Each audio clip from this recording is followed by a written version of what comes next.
네, 안녕하세요. 카본입니다. 오늘은 리스를 이용을 하실 때 잔가라고 되어 있는 부분, 견적서에 보시면 잔존가치 또는 잔가라고 얘기하는 부분에 대해서 많은 분들이 질문도 주시고 정확한 이해를 원하시는 분들이 계시는 것 같아서 오늘은 잔가에 대해서 얘기를 좀 한번 해보려고 합니다. 잔존가치는 말 그대로 풀이하자면 남아있는 가치라고 이해를 하시면 되는데, 그럼 이 남아있는 가치가 과연 뭐를 의미하느냐. 리스로 차를 계약을 하실 때는 처음에 내시는 비용이 보증금으로 책정이 됩니다. 보증금을 내시고 그 다음에 잔존가치라는 걸 책정을 하는데, 잔존가치는 리스 계약이라는 게 해보신 분들은 아시겠지만 리스는 나중에 그 계약 기간이 종료되고 났을 때 차를 반납하실 수도 있고 인수를 하실 수도 있는 두 가지 옵션이 있습니다. 반납, 인수 모두 나중에 계약 기간이 끝나고 나서의 그 차를 가지고 어떻게 보면 리스사와 이용자와의 거래를 해야 되는 게 남는 건데요.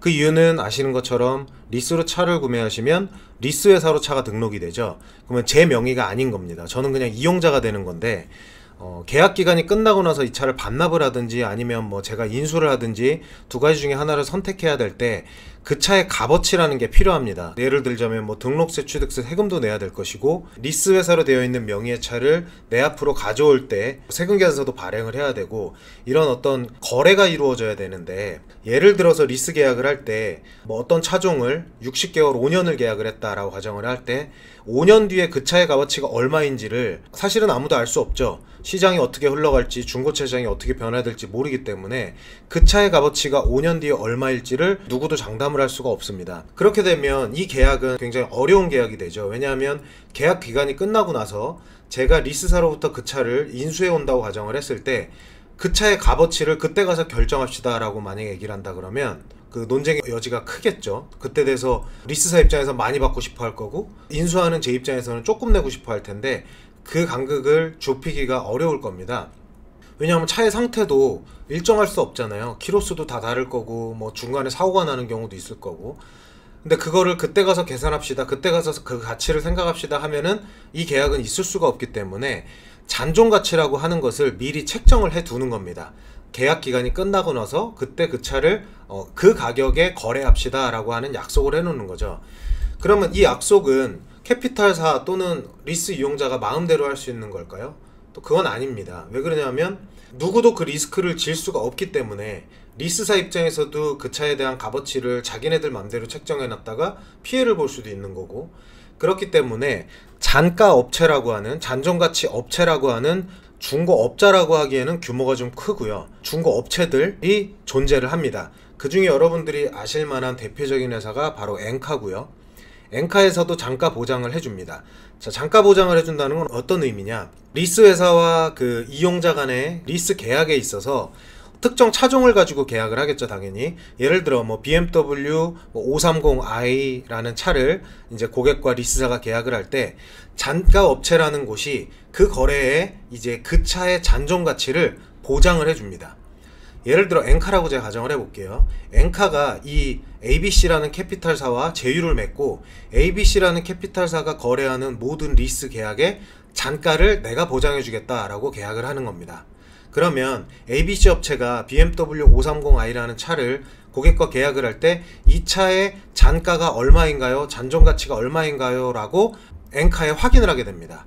그러면 엔카는 그 차를 보고 그동안의 히스토리와 그 차의 뭐 여러가지를 평가를 해서 24개월 계약일 때는 잔존가치 얼마, 36개월일 때는 얼마, 48 얼마, 60개월 얼마라는 잔존가치를 잔가 보장업체에서 책정을 하고 그걸 캐피탈사에 얘기를 해줍니다.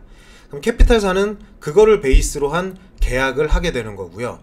나중에 계약이 끝나고 나서 고객이 이 차를 반납했을 때 이 차를 캐피탈사에서 리스크를 지는 게 아니라 이 잔가를 보장해 준다고 한 업체한테 그대로 이 차를 넘깁니다. 그러면 그 잔가를 보장을 해준 업체는 그 차를 중고차로 가져가서 차를 수리를 해서 이제 중고차로 팔고 거기서 이윤을 남기는 이런 구조가 됩니다. 자, 그런데 이제 제가 여기서 말씀드린 내용은 사실은 굉장히 이론적인 거고, 차종이 워낙 많고 뭐 계약마다 건건이 이 잔가 업체에다 캐피탈사가 잔가를 확인할 수가 없기 때문에 통상적으로 대충 어떤 5시리즈의 뭐 디젤 모델, 5시리즈의 휘발유 모델 뭐 이런 식으로 묶어서 잔가를 보장을 해주고 그 잔가에 대한 어떤 기준을 캐피탈사와 잔존가치와 미리 협약을 다 합니다.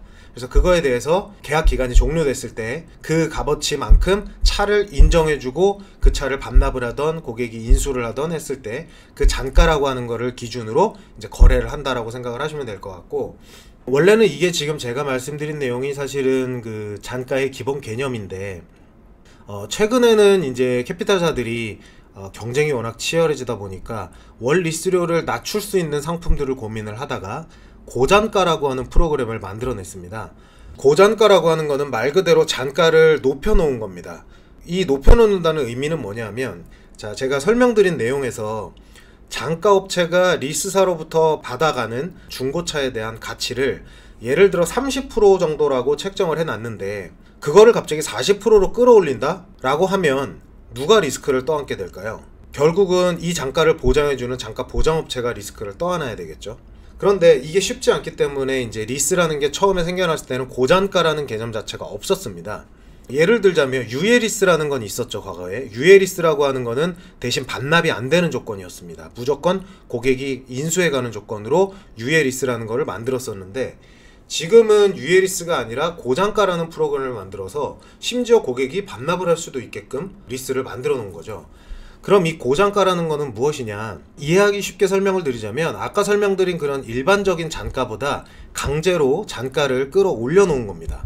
잔가를 끌어올린다는 건 어떤 의미가 있냐면, 고객분들이 내는 월 리스료가 잔가를 높일수록 월 리스료가 굉장히 눈에 띄게 내려갑니다. 그 이유는 나중에 낼 돈을 올려놓는 거기 때문에 월 내는 거를 줄여주는 효과가 있어서 고잔가라는 거를 썼을 때는 월 내는 리스료가 굉장히 줄어듭니다. 그러면 월 리스료가 줄어드니까 마냥 좋지 않냐라고 얘기하실 수 있는데, 제가 이 부분에 대해서는 최근에 제가 정상잔가라고 하는 것과 고잔가와 초고잔가라고 하는 것까지 이제 있는 것 같은데, 그런 프로그램들의 차이를 좀 한번 제가 보기 위해서 이렇게 엑셀을 한번 만들어 봤는데요.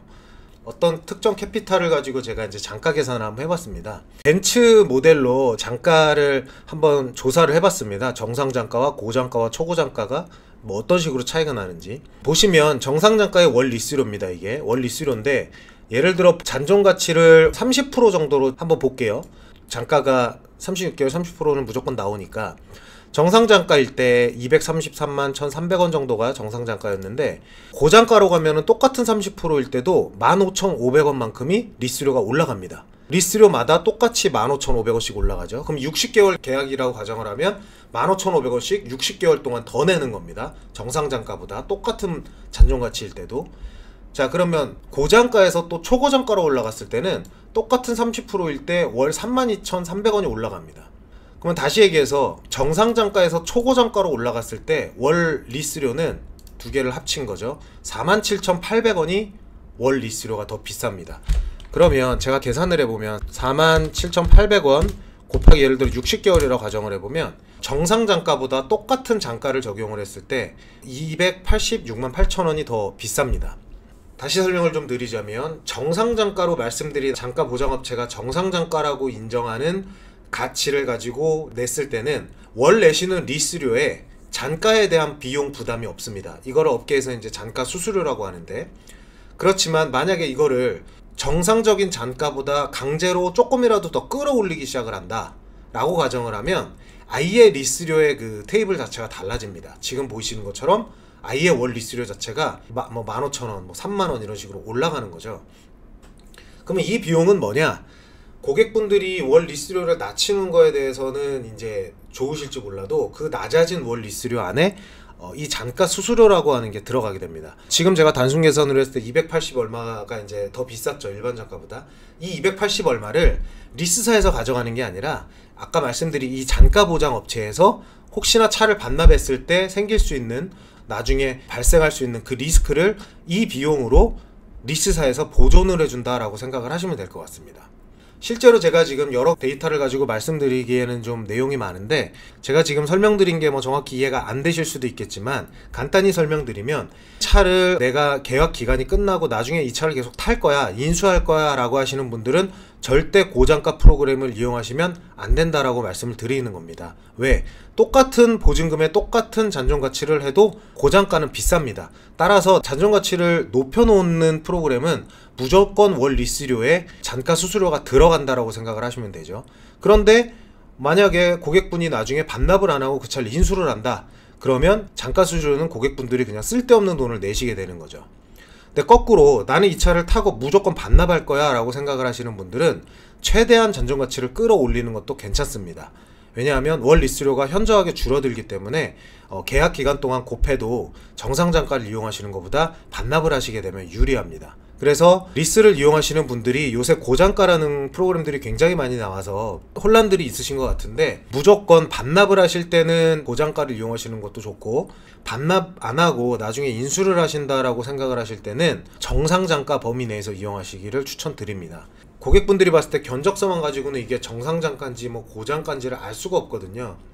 그래서 꼭 진행하실 때 그 담당자, 이 금융 견적을 주시는 분한테 이게 고잔가 프로그램인가요? 라는 질문을 꼭 하신 다음에 그거에 대한 답을 듣고 진행하시기를 추천을 좀 드리겠습니다. 웬만하면 그 영업하시는 분들은 리스 프로그램을 가지고 고잔가인지 뭐 정상잔가인지는 다 이해를 하고 계실 거기 때문에 나중에 저 인수할 거니까 고잔가는 안 쓰겠습니다 라고 얘기를 하고 정상잔가로 이용하시는 견적을 받으시는 거를 추천을 좀 드리도록 하겠습니다.